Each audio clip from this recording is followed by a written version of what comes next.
KMIC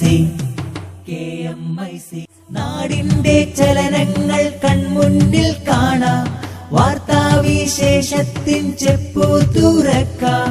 KMIC news.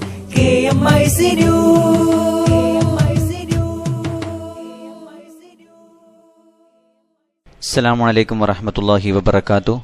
Kerala Malabar Islamic class room KMIC TV പ്രേക്ഷകർക്കും radio ശ്രോതാക്കൾക്കും KMIC ന്യൂസിലേക്ക് സ്വാഗതം. വാർത്തകൾ വായിക്കുന്നത് ജലീൽ മടവൂർ.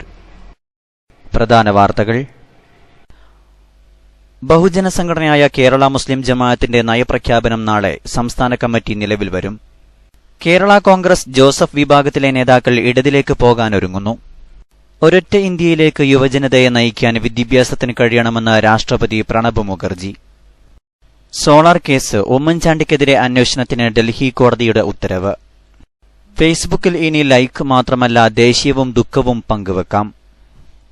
പാകിസ്ഥാനെ വിശ്വസിച്ച് സിയാച്ചിനിൽ നിന്ന് പിന്മാറാനാവില്ലെന്ന് പ്രതിരോധ മന്ത്രി. പാട്യാല ഹൌസ് കോടതി സംഘർഷം. കേന്ദ്രത്തിന് സുപ്രീം കോടതി നോട്ടീസ്. വാർത്തകൾ വിശദമായി. സമസ്ത കേരള ജമിയത്തുൽ ഉലമയുടെ ബഹുജന സംഘടനയായ കേരള മുസ്ലിം ജമാഅത്ത് സംസ്ഥാന കമ്മിറ്റി നാളെ നിലവിൽ വരും. കഴിഞ്ഞ ഒക്ടോബർ 10 മലപ്പുറത്താണ് സുന്നികളുടെ ബഹുജന സംഘടനയായ കേരള മുസ്ലിം ജമാഅത്തിന്റെ പ്രഖ്യാപനം നടന്നത്. തുടർന്ന് യൂണിറ്റ്, സർക്കിൾ, സോൺ കമ്മിറ്റികൾ നിലവിൽ വന്നു. ഇന്നലെയോടുകൂടി 14 ജില്ലാ കമ്മിറ്റികളും രൂപവൽക്കരിച്ചു കഴിഞ്ഞു. നാളെ ഉച്ചയ്ക്ക് 2 മുതൽ കാലിക്കറ്റ് ടവറിൽ നടക്കുന്ന സംസ്ഥാന കൌൺസിലിലാണ് പുതിയ ഭാരവാഹികളെ തിരഞ്ഞെടുക്കുന്നത്. കാന്തപുരം AP അബൂബക്കർ മുസ്ലിയാരുടെ അധ്യക്ഷതയിൽ ചിത്താരി KP ഹംസ മുസ്ലിയാർ കൌൺസിൽ ഉദ്ഘാടനം ചെയ്യും. പൊന്മള അബ്ദുൽ ഖാദർ മുസ്ലിയാർ, വണ്ടൂർ അബ്ദുറഹ്മാൻ ഫൈസി ക്ലാസ് എടുക്കും. പ്രൊഫസർ KMA റഹീം റിപ്പോർട്ട് അവതരിപ്പിക്കും. വൈകിട്ട് 5 മുതലക്കുളം മൈതാനിയിൽ നടക്കുന്ന സമ്മേളനത്തിൽ സംസ്ഥാന ഭാരവാഹികളെ പ്രഖ്യാപിക്കും. കാന്തപുരം AP അബൂബക്കർ മുസ്ലിയാർ സംഘടനയുടെ നയപ്രഖ്യാപനം നടത്തും. സമസ്ത കേരള ജമിയത്തുൽ ഉലമ പ്രസിഡന്റ് E സുലൈമാൻ മുസ്ലിയാരുടെ അധ്യക്ഷതയിൽ M ആലിക്കുഞ്ഞു മുസ്ലിയാർ ഷിറിയ ഉദ്ഘാടനം ചെയ്യും. സയ്യിദ് അലി ബാഫഖി തങ്ങൾ, സയ്യിദ് യൂസുഫുൽ ബുഖാരി വൈലത്തൂർ, സയ്യിദ് ഇബ്രാഹിം ഖലീലുൽ ബുഖാരി, പൊന്മള അബ്ദുൽ ഖാദർ മുസ്ലിയാർ, പേരോട് അബ്ദുറഹ്മാൻ സഖാഫി, N അലി അബ്ദുള്ള, KK അഹമ്മദ് കുട്ടി മുസ്ലിയാർ, C മുഹമ്മദ് ഫൈസി, അബു ഹനീഫൽ ഫൈസി തെന്നല, NV അബ്ദുറസാഖ് സഖാഫി തുടങ്ങിയവർ പ്രഭാഷണം നടത്തും. കേരള കോൺഗ്രസ് PJ ജോസഫ് വിഭാഗത്തിലെ പ്രമുഖർ ഇടതുമുന്നണിയുടെ ഭാഗമാകാൻ സാധ്യത. കഴിഞ്ഞ ദിവസം ഇക്കാര്യത്തിൽ CPM-മായി ചർച്ച നടത്തി. UDF വിട്ടുവന്നാൽ ഘടകകക്ഷിയാക്കാമെന്ന് CPM ഉറപ്പുകൊടുത്തതിന്റെ അടിസ്ഥാനത്തിലാണ് പുതിയ നീക്കം. PJ ജോസഫിനൊപ്പമുള്ള ഫ്രാൻസിസ് ജോർജ്, ആന്റണി രാജു, ഡോക്ടർ KC ജോസഫ് എന്നിവരാണ് UDF വിട്ട് ഇടതുമുന്നണിയിൽ ചേരാൻ താൽപര്യപ്പെടുന്നത്. KM മാണിയുടെ നേതൃത്വവുമായി ഒത്തുപോകാൻ കഴിയാത്തതും ഈ നേതാക്കൾക്ക് വരുന്ന തിരഞ്ഞെടുപ്പിൽ UDF-ൽ നിന്ന് സീറ്റ് ലഭിക്കുമെന്ന് ഉറപ്പില്ലാത്തതുമാണ് പുതിയ നീക്കത്തിന് പിന്നിലെ പ്രേരണ. കോൺഗ്രസിൽ നിന്ന് സീറ്റ് ലഭിച്ചാലും ഫ്രാൻസിസ് ജോർജ് അടക്കമുള്ളവർക്ക് സീറ്റ് നൽകുന്നതിനോട് KM മാണിക്കും കൂട്ടർക്കും താൽപര്യവുമില്ല. പ്രശ്നം പരിഹരിക്കാൻ PJ ജോസഫ് ശ്രമിക്കുന്നുണ്ടെങ്കിലും ഒരു വിഭാഗം നേതാക്കൾ സമാന്തരമായി CPM നേതാക്കളുമായി ചർച്ച തുടങ്ങിവെക്കുകയാണ് ചെയ്തത്. PJ ജോസഫ് ഉൾപ്പെടെ തിരിച്ചുവരണമെന്നാണ് CPM-ന്റെ താൽപര്യമെങ്കിലും ജോസഫ് അതിന് തയ്യാറല്ല. PJ ജോസഫ് ഇല്ലെങ്കിലും മുന്നണി വിടണമെന്ന നിലപാടുള്ളവരാണ് ഇടതുമായി ചർച്ച നടത്തിയത്. ഫ്രാൻസിസ് ജോർജിനെ പോലെയുള്ളവർ വന്നാൽ ഇടതിന് പ്രതീക്ഷയില്ലാത്ത പല മണ്ഡലങ്ങളിലും മികച്ച സ്ഥാനാർത്ഥികളെ ലഭിക്കുമെന്നതാണ് CPM കാണുന്ന നേട്ടം. വരും ദിവസങ്ങളിൽ ഇക്കാര്യത്തിൽ തീരുമാനമുണ്ടാകുമെന്നാണ് കരുതുന്നത്. മതത്തിലും ജാതിയിലും ഊന്നിയല്ലാത്ത ഒരൊറ്റ ഇന്ത്യ എന്ന ആശയത്തിലേക്ക് യുവജനതയെ നയിക്കാൻ വിദ്യാഭ്യാസത്തിന് കഴിയണമെന്ന് രാഷ്ട്രപതി പ്രണബ് മുഖർജി. വിദ്യാഭ്യാസമെന്നാൽ സ്വഭാവ രൂപീകരണം, സഹനം, സഹിഷ്ണുത, വൈവിധ്യങ്ങളെ അംഗീകരിക്കൽ എന്നിവയ്ക്ക് ഊന്നൽ നൽകുന്നതായിരിക്കണം. വിദ്യാഭ്യാസത്തിലെ സാങ്കേതിക നിലവാരമില്ലായ്മയാണ് ലോകത്തിനു മുന്നിൽ ഇന്ത്യയെ പിന്നോട്ടടിക്കുന്നത്. ഇപ്പോൾ അതിന് മാറ്റം വരുന്നുണ്ടെന്നും രാഷ്ട്രപതി പറഞ്ഞു. കോട്ടയത്ത് CMS കോളേജിന്റെ ദ്വിശതാബ്ദി ആഘോഷങ്ങൾ ഉദ്ഘാടനം ചെയ്യുകയായിരുന്നു അദ്ദേഹം. And will provide the leadership of young India, emergent India, dynamic and vibrant India, irrespective of race, caste, religion, which will have only one identity, that is solar കേസിൽ മുഖ്യമന്ത്രി ഉമ്മൻചാണ്ടിക്കെതിരെ അന്വേഷണം നടത്താൻ ഡൽഹി തീസ് ഹസാരി കോടതി ഉത്തരവിട്ടു. ഡൽഹിയിൽ വെച്ച് ഉമ്മൻചാണ്ടിക്ക് വേണ്ടി സഹായി തോമസ് കുരുവിളയുടെ കൈവശം 1,10,00,000 രൂപ നൽകിയെന്ന് സരിത നായർ സോളാർ കമ്മീഷന് നൽകിയ മൊഴിയുടെ അടിസ്ഥാനത്തിൽ നൽകിയ ഹർജിയിലാണ് ഉത്തരവ്. മാർച്ച് 31-നകം റിപ്പോർട്ട് നൽകണമെന്നും ഉത്തരവിലുണ്ട്. 2012 ഡിസംബർ 27 ന്യൂഡൽഹിയിലെ ചാന്ദിനി ചൌക്കിലെ മാളിന്റെ പാർക്കിംഗ് ഏരിയയിൽ വെച്ചാണ് തോമസ് കുരുവിളക്ക് 1,10,00,000 രൂപ കൈമാറിയതെന്നാണ് സരിത മൊഴി നൽകിയത്. ഡൽഹിയിലെ വിജ്ഞാൻ ഭവനിൽ മുഖ്യമന്ത്രി ഉമ്മൻചാണ്ടിയുമായി സംസാരിച്ച് ഉറപ്പിച്ച ശേഷമാണ് കുരുവിളക്ക് പണം കൈമാറിയതെന്ന് സരിത പറഞ്ഞിരുന്നു. ക്രിമിനൽ ഗൂഢാലോചന, അഴിമതി നിരോധന നിയമം എന്നിവയിലെ വകുപ്പുകൾ ഉൾപ്പെടുത്തി മുഖ്യമന്ത്രി ഉമ്മൻചാണ്ടി, സഹായി തോമസ് കുരുവിള, സരിത എസ് നായർ എന്നിവർക്കെതിരെ കേസ് രജിസ്റ്റർ ചെയ്യണമെന്നാണ് പരാതിയിലെ ആവശ്യം. മഹിഷാസുരനെയും ദുർഗാദേവിയെയും കുറിച്ച് പരാമർശം, സ്മൃതി ഇറാനി മാപ്പ് പറയണമെന്ന പ്രതിപക്ഷം. വിശദമായ റിപ്പോർട്ടിലേക്ക്. രാജ്യസഭയിൽ ദുർഗാദേവിയെയും മഹിഷാസുരനെയും കുറിച്ചുള്ള വിവാദ പരാമർശം നടത്തിയ കേന്ദ്രമന്ത്രി സ്മൃതി ഇറാനി മാപ്പ് പറയണമെന്ന് പ്രതിപക്ഷം ആവശ്യപ്പെട്ടു. മാപ്പ് പറയാതെ സഭ നടത്താൻ അനുവദിക്കില്ലെന്ന് പ്രതിപക്ഷാംഗങ്ങൾ വ്യക്തമാക്കിയതോടെ രാജ്യസഭാ നടപടികൾ തടസ്സപ്പെട്ടു.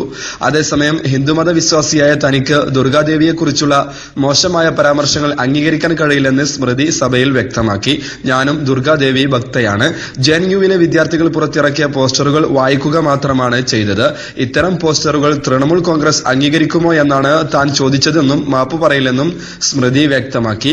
രാജ്യസഭയിൽ ജെഎൻയു സംബന്ധിച്ച ചർച്ച നടന്നപ്പോഴാണ് ദുർഗാദേവിയെയും മഹിഷാസുരനെയും കുറിച്ചുള്ള വിവാദ പരാമർശം സ്മൃതി ഇറാനി നടത്തിയത്. ജെഎൻയുവിലെ ഒരു വിഭാഗം വിദ്യാർത്ഥികൾ ദുർഗാദേവിയെ അപമാനിക്കുന്ന തരത്തിലുള്ള പോസ്റ്ററുകൾ പുറത്തിറക്കിയിരുന്നു. ഈ പോസ്റ്ററുകളിലെ ദുർഗാദേവിയെ മോശമായി ചിത്രീകരിക്കുന്ന ഏതാനും പരാമർശങ്ങൾ സ്മൃതി ഇറാനി സഭയിൽ പറഞ്ഞതാണ് വിവാദമായത്. തൃണമൂൽ കോൺഗ്രസ് അംഗങ്ങൾ സർക്കാരിനെ നിശിതമായ ഭാഷയിൽ വിമർശിച്ചപ്പോഴാണ് ദുർഗാദേവിയെയും മഹിഷാസുരനെയും കുറിച്ചുള്ള വിവാദ പരാമർശങ്ങൾ സ്മൃതി ഇറാനി നടത്തിയത്. ഇത്തരത്തിൽ ദുർഗാദേവിയെ മോശമായി ചിത്രീകരിക്കുന്നവരെ നിങ്ങൾക്ക് പിന്തുണക്കാൻ കഴിയുമോ എന്നും സ്മൃതി ചോദിച്ചു. ജെഎൻയുവിൽ മഹിഷാസുര രക്തസാക്ഷി ദിനം ആചരണം നടത്തിയതായും സ്മൃതി പറഞ്ഞു. ഇതിനെതിരെയാണ് പ്രതിപക്ഷം പ്രതിഷേധമുയർത്തിയത്. കേന്ദ്രമന്ത്രി പദവിയിൽ ഇരുന്നുകൊണ്ട് സ്മൃതി ഇറാനി ഇത്തരം പരാമർശം നടത്തിയത് ശരിയല്ലെന്നും വിവാദ പരാമർശം പിൻവലിച്ച് സ്മൃതി മാപ്പ് പറയണമെന്നുമാണ് പ്രതിപക്ഷത്തിന്റെ ആവശ്യം. KMIC ന്യൂസിനു വേണ്ടി കരീം എലങ്കുളം. പാകിസ്ഥാനെ വിശ്വസിച്ച് സിയാച്ചിനിൽ നിന്ന് ഇന്ത്യ പിന്മാറില്ലെന്ന് കേന്ദ്ര പ്രതിരോധ മന്ത്രി മനോഹർ പരീക്കർ. നമ്മൾ പിന്മാറിയാൽ ശത്രു ഇവിടം പിടിച്ചെടുക്കും. തന്ത്രപ്രധാനമായ ഈ മേഖല സംരക്ഷിക്കാൻ നമ്മൾ എത്ര വില നൽകുന്നുണ്ടെന്നറിയാം. എന്നാൽ ഈ മേഖല നമുക്ക് സംരക്ഷിച്ചേ മതിയാകൂ. പാകിസ്ഥാന്റെ വാക്കുകളെ വിശ്വാസത്തിലെടുക്കാൻ കഴിയില്ലെന്നും അദ്ദേഹം പറഞ്ഞു. കഴിഞ്ഞ 32 വർഷത്തിനിടെ 915 സൈനികരുടെ ജീവൻ സിയാച്ചിനിൽ നഷ്ടമായിട്ടുണ്ട്. ഒരു വർഷം 28 പേർ മരിക്കുന്നു. സിയാച്ചിനിലുള്ള സൈനികർക്ക് കൂടുതൽ മികച്ച വൈദ്യസുരക്ഷ നൽകും, മികച്ച വസ്ത്രങ്ങളും സൌകര്യങ്ങളും നൽകുമെന്നും പ്രതിരോധ മന്ത്രി പറഞ്ഞു. ഫേസ്ബുക്കിൽ ഇനി ലൈക്ക് മാത്രമല്ല, എല്ലാ വികാരങ്ങളും പങ്കുവെക്കാം. പോസ്റ്റുകൾ കാണുമ്പോൾ സ്നേഹം തോന്നിയാൽ അതും, ദേഷ്യം തോന്നിയാൽ അതും, ദുഃഖം തോന്നിയാൽ അതും എന്നുവേണ്ട, നന്നായൊന്ന് ഊറിച്ചിരിക്കാൻ തോന്നിയാൽ അതും പങ്കുവെക്കാൻ കഴിയുന്ന രീതിയിൽ ഫേസ്ബുക്ക് ലൈക്ക് ബട്ടൺ പരിഷ്കരിച്ചു. തുടക്കത്തിൽ ഡെസ്ക്ടോപ്പിൽ ലഭ്യമായ മാറ്റം വൈകാതെ മൊബൈൽ ആപ്ലിക്കേഷനിലും എത്തും. ലൈക്ക് ബട്ടണിൽ കഴ്സർ വെച്ചാൽ ഇമോഷനുകൾ ലഭ്യമാകുന്ന രീതിയിലാണ് പരിഷ്കാരം. ഇത്തരമൊരു പരിഷ്കാരം വൈകാതെ കൊണ്ടുവരുമെന്ന് ഫേസ്ബുക്ക് സ്ഥാപകൻ മാർക്ക് സുക്കർബർഗ് അടുത്തിടെ പറഞ്ഞിരുന്നു. ഡൽഹി പാട്യാല ഹൌസ് കോടതിയിൽ നടന്ന ആക്രമണ സംഭവത്തിൽ സുപ്രീം കോടതി കേന്ദ്ര സർക്കാരിനും ആരോപണവിധേയരായ 3 അഭിഭാഷകർക്കും നോട്ടീസ് അയച്ചു.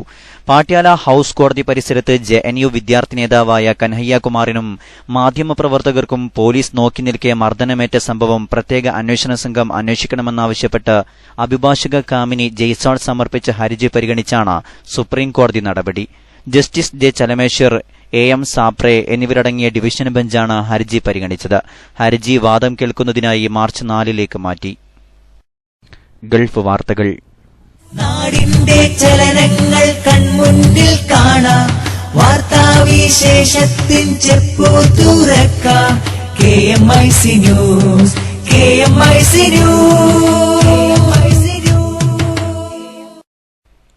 UAE വൈസ് പ്രസിഡന്റും പ്രധാനമന്ത്രിയും ദുബായ് ഭരണാധികാരിയുമായ Sheikh Mohammed bin Rashid Al Maktoum പ്രവാസികൾക്കായുള്ള വൈദ്യപരിശോധനാ സംവിധാനം ഭേദഗതി ചെയ്യാൻ ഉത്തരവിട്ടു.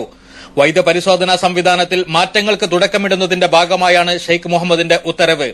ഉത്തരവിന്റെ അടിസ്ഥാനത്തിൽ UAEയിലെ താമസക്കാർക്കെല്ലാം വിസ പുതുക്കുമ്പോൾ ക്ഷയരോഗ പരിശോധന നിർബന്ധമാക്കിയിട്ടുണ്ട്. മിഡിൽ ഈസ്റ്റിലെ ഏറ്റവും ശക്തമായ പാസ്പോർട്ട് എന്ന പദവി തുടർച്ചയായ 2ാം വർഷവും UAE സ്വന്തമാക്കി. കെട്ടിടങ്ങൾക്ക് മുകളിൽ ഡിഷ് ആന്റിനകൾ സ്ഥാപിക്കുന്നവർക്കെതിരെ ദുബായിൽ കർശന നടപടി തുടങ്ങി. നിരോധം ലംഘിച്ച് ദേര മത്സ്യ മാർക്കറ്റിൽ വിൽപ്പന നടത്തിയ സ്രാവുകൾ നഗരസഭ അധികൃതർ പിടിച്ചെടുത്തു. വിൽപ്പനക്കാർക്ക് പിഴ ചുമത്തുകയും ചെയ്തു.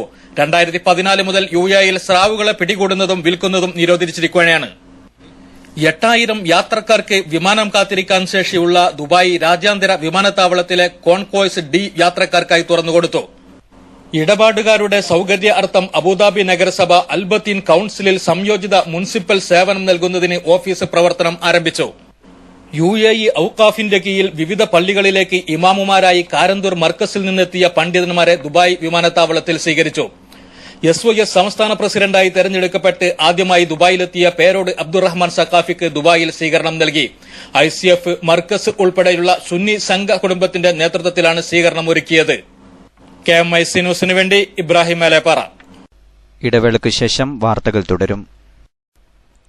സുബ്ഹാനല്ലാഹ് വൽഹംദുലില്ലാഹ് വലാ ഇലാഹ ഇല്ലല്ലാഹ് സുബ്ഹാനല്ലാഹ് വൽഹംദുലില്ലാഹ് വലാ ഇലാഹ ഇല്ലല്ലാഹ് വൽഹംദുലില്ലാഹ് വലാ ഇലാഹ ഇല്ലല്ലാഹ് സുബ്ഹാനല്ലാഹ് വൽഹംദുലില്ലാഹ് വലാ ഇലാഹ ഇല്ലല്ലാഹ്.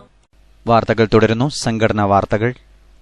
കേരള മുസ്ലിം ജമാഅത്ത് എറണാകുളം ജില്ലാ കമ്മിറ്റി നിലവിൽ വന്നു. ചേരാനല്ലൂർ ജാമിയ അഷ്അരിയിൽ നടന്ന ജില്ലാ കൌൺസിൽ യോഗത്തിൽ അഖിലേന്ത്യാ Sunni Jamiyyathul Ulama general secretary Kanthapuram AP Abubakar Musliyar ഭാരവാഹികളെ പ്രഖ്യാപിച്ചു.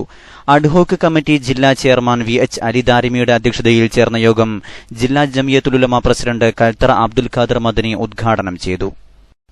കൽത്തറ അബ്ദുൽ ഖാദർ മദനി പ്രസിഡന്റും അഹമ്മദ് കുട്ടി ഹാജി ജനറൽ സെക്രട്ടറിയും അബ്ദുൽ കരീം ഹാജി കൈതപ്പാടൻ ഫിനാൻസ് സെക്രട്ടറിയായും തിരഞ്ഞെടുക്കപ്പെട്ടു. SYS മലപ്പുറം ജില്ലാ പ്രസിഡന്റ് സയ്യിദ് സലാഹുദ്ദീൻ ബുഖാരി, കേരള മുസ്ലിം ജമാഅത്ത് തൃശൂർ ജില്ലാ പ്രസിഡന്റ് PK ബാവദാരിമി തുടങ്ങിയവർ സംബന്ധിച്ചു. കേരള മുസ്ലിം ജമാഅത്ത് ജില്ലാ സാരഥി സംഗമം ചങ്ങനാശ്ശേരി മുനിസിപ്പൽ ടൌൺ ഹാളിൽ KSM റഫീഖ് അഹമ്മദ് സഖാഫിയുടെ അധ്യക്ഷതയിൽ ചേർന്നു. പ്രൊഫസർ AK അബ്ദുൽ ഹമീദ് യോഗം ഉദ്ഘാടനം ചെയ്തു. സമസ്ത കേന്ദ്ര മുശാവറ അംഗം ഇസുദ്ദീൻ കാമിൽ സഖാഫി മുഖ്യപ്രഭാഷണം നടത്തി. ജില്ലാ ഭാരവാഹികളായി KSM റഫീഖ് അഹമ്മദ് സഖാഫി പ്രസിഡന്റും KM മുഹമ്മദ് ജനറൽ സെക്രട്ടറിയും AK അബ്ദുറഹ്മാൻ മുസ്ലിയാർ ഫിനാൻസ് സെക്രട്ടറിയായും തിരഞ്ഞെടുക്കപ്പെട്ടു. സമസ്ത കേരള ജമിയത്തുൽ ഉലമയുടെ മുശാവറ നാളെ കാലത്ത് 10 മണി മുതൽ മർക്കസ് കോംപ്ലക്സിലെ കാലിക്കറ്റ് ടവറിൽ ചേരുമെന്ന് general secretary Kanthapuram AP Abubakar Musliyar അറിയിച്ചു. സമസ്ത കേരള സുന്നി യുവജന സംഘം സംസ്ഥാന അഡ്മിനിസ്ട്രേഷൻ സമിതി നാളെ കാലത്ത് 8 മണിക്കും ദഅ്വ പ്രസാദന സംഘടനാ കാര്യസമിതികളുടെ യോഗം കാലത്ത് 11 മണിക്കും സമസ്ത സെന്ററിൽ ചേരുമെന്ന് സംസ്ഥാന ഓഫീസിൽ നിന്നും അറിയിച്ചു. അവസാനമായി പ്രധാന വാർത്തകൾ ഒരിക്കൽ കൂടി. ബഹുജന സംഘടനയായ കേരള മുസ്ലിം ജമാഅത്തിന്റെ നയപ്രഖ്യാപനം നാളെ സംസ്ഥാന കമ്മിറ്റി നിലവിൽ വരും. കേരള കോൺഗ്രസ് ജോസഫ് വിഭാഗത്തിലെ നേതാക്കൾ ഇടതിലേക്ക് പോകാനൊരുങ്ങുന്നു. ഒരൊറ്റ ഇന്ത്യയിലേക്ക് യുവജനതയെ നയിക്കാൻ വിദ്യാഭ്യാസത്തിന് കഴിയണമെന്ന് രാഷ്ട്രപതി പ്രണബ് മുഖർജി. സോളാർ കേസ് ഉമ്മൻചാണ്ടിക്കെതിരെ അന്വേഷണത്തിന് ഡൽഹി കോടതിയുടെ ഉത്തരവ്. പാട്യാല ഹൌസ് കോടതി സംഘർഷം, കേന്ദ്രത്തിന് സുപ്രീം കോടതി നോട്ടീസ്. പാകിസ്ഥാനെ വിശ്വസിച്ച് സിയാച്ചിനിൽ നിന്ന് പിന്മാറാനാവില്ലെന്ന് പ്രതിരോധ മന്ത്രി. ഫേസ്ബുക്കിൽ ഇനി ലൈക്ക് മാത്രമല്ല ദേശീയവും ദുഃഖവും പങ്കുവെക്കാം. ഇതോടെ KMIC ന്യൂസ് ബുള്ളറ്റിൻ സമാപിക്കുന്നു. അടുത്ത ന്യൂസ് ബുള്ളറ്റിൻ സൗദി സമയം രാത്രി 10:30, തുടർന്ന് നാളെ വൈകിട്ട് ഇന്ത്യൻ സമയം 7 മണിക്ക്. ന്യൂസുകൾ അയക്കേണ്ട വിലാസം KMIC newstime@gmail.com. അസ്സലാമു അലൈക്കും വറഹ്മത്തുള്ളാഹി വബറകാതുഹു.